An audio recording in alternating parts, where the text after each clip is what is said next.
Hey guys, welcome back to my YouTube channel, and in this video I'm going to talk about reaching those first 1000 subscribers on YouTube and how I managed it. What are the lessons that you can learn from me? Well, there are many things that you can learn from me. I have made those mistakes which I don't want you guys to make, and a lot of things can be avoided in order for you to reach that first 1000 subscribers, or even if you're reaching around 10,000 subscribers. There are a few things that you can learn from my experience. So I would like to share those important tips. You might be wondering where I am, but right now I am at Mumbai International Airport. My flight got delayed and I've got enough time to vlog or do some videos of this kind. So let me make good use of this. Worrying too much about the video that you have made and then worrying if your relatives or family members watch that. I agree that for everyone it's the same story almost, where it's your mom who will be the first person to watch your video.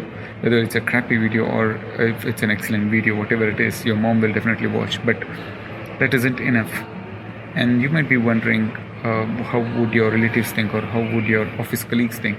So just ignore all of them, and you need not even inform them. Don't worry about those initial views. You might only get 10 or 15 views. Initially they might watch, they might even make fun, but that's okay. That's completely normal, and you can even ignore them later on, because initially for the first few days they will watch, but then after you upload some 10 or 15 videos, they will not even bother to watch those. So just continue doing, because YouTube is a long-term goal and not a short-term. You cannot gain overnight.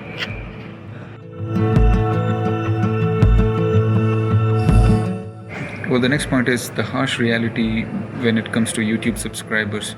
Whether it's a small channel or a big channel, only 10 to 15% of your subscribers, even the worst case, it's only 5% of the subscribers, or even less when it comes to smaller channels, where subscribers watch your video. You might ask everyone to subscribe here and there, and well, you might go to social media, or you might even ask your colleagues or your friends, everyone to like and subscribe to your video. But if you look into the Google Analytics, you will clearly come to know how many of your subscribers have really watched your video. So it's not that all the subscribers will watch, it's only 5%. COVID alert. I don't know if you can hear the background noise. That's the COVID alert to wear mask. And we request you to stand on the floating markings on the floor and maintain physical distancing while boarding the aircraft. Please wear your mask and sanitize your hands frequently. The next point is there are these people who do not like to hear their own voice when it comes to recording. Well, I had this trouble when I used to record training videos for my office colleagues, and I had to verify if the video recording went well or not. And I just didn't want to hear my own voice. But then later on, once I started hearing more and more videos of mine, I just started ignoring it. And it's only over time you get used to that, and you'll start ignoring those, and it's perfectly normal. And then later on, you even get feedback from others saying your voice is really good when it comes to voiceover, and that's how it improved in my case. So don't worry about the voice, just go ahead and record.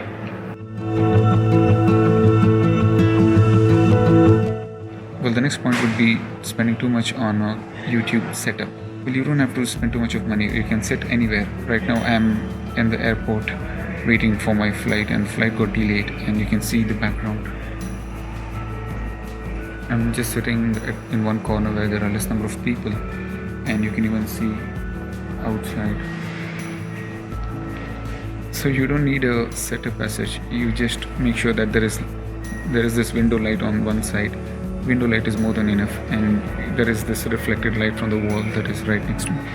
That's more than enough of lighting. And if you really want to invest, then I would say invest in a mic, because a good quality mic is something that is important when it comes to recording.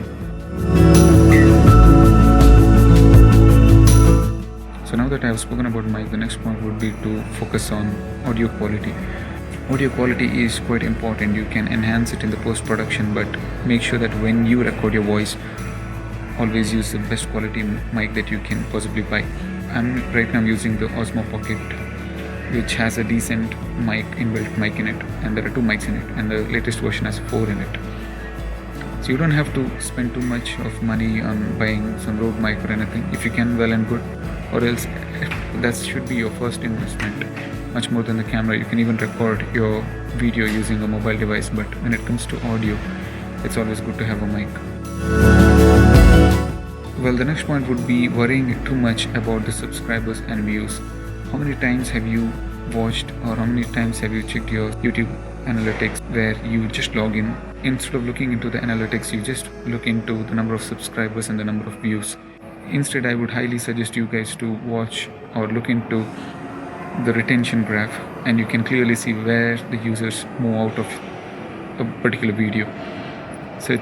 So initially, when you have less number of subscribers, just do not worry about the number of subscribers or the views. Just focus on creating more content and be consistent.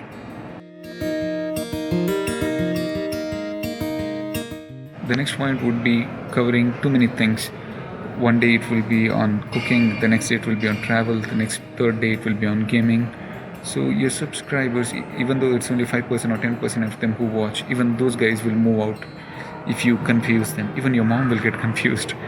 So make sure that you stick on to one subject. Say if it's travel, then stick on to travel. If it's photography, stick on to that. If it's cooking, stick on to that. Here and there, once in a while, maybe once you have established, once your channel has grown to a big number, then you might want to, or you can start a separate channel. But maintaining more than one channel is hard.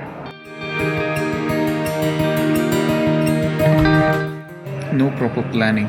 So people just record video without even looking to where they are currently, if they're following some rule of third, or if there is enough lighting. So it's always good. Let me change angle right now. So it's always good to have, well, it's getting darker right now, and let me change the angle so that there's enough light on my face, because I'm using the window light. So it's always good to plan where exactly your position, especially when it comes to creating backlog. That's one thing, but then also there are a few things like the position where you're setting the light and all those kind of things. It's always good to plan. Even when it comes to recording a video, what should be your content? You can plan for scripting. You can write a script and then read out loud, or if it's a voiceover. So all those kind of things has to be planned well, or else it will be just another crappy video.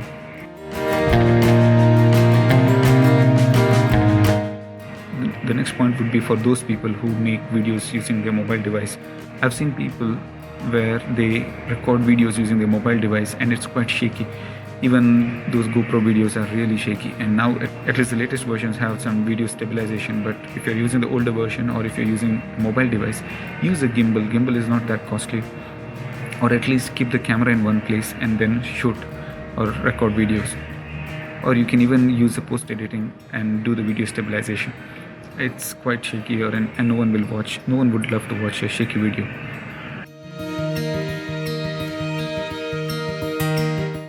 And also learn how to edit basic videos. You don't have to be an expert in PremierePro or something, or any other editing tool for that matter. Just do some basic editing, because that will play an important role.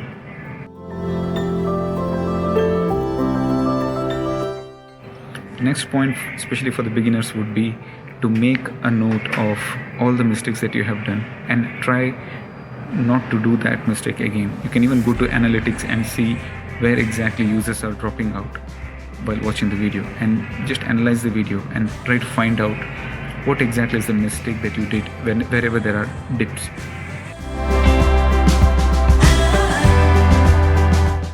The next point would be to focus on evergreen content. It's always nice to get into one of those trending topics. Well, the number of views that you're going to get out of these trending videos will be super high initially, but then it will die down in no time. So always focus on evergreen content. Evergreen content would be something that you can watch even after 3 years or 4 years time, and it is still valid.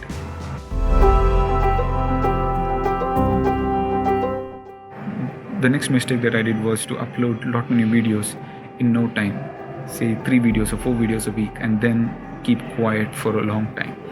I had a number of reasons. We all have a number of reasons. It's try to find that balance. Just try how many videos you can, or what your threshold is. Say if it's 1 video a week, perfectly fine. If it's 1 video in 15 days, not bad. Try to stick on to 1 video at least a week, so that you'll have some 52 videos in 1 year. That's a decent number. and it will take at least 2 to 3 years time for you to get the number of subscribers and views and all those things. It's basically the views and subscribers is more like exponential curve. So stick on to that, keep doing, just focus on the content. By the way, if you want to know about the travel camera that I use, which is really basic, but then it has a decent 4K quality, and also the recording, even the voiceover that I'm doing is using that. The camera that I'm using currently to record this video is also the same.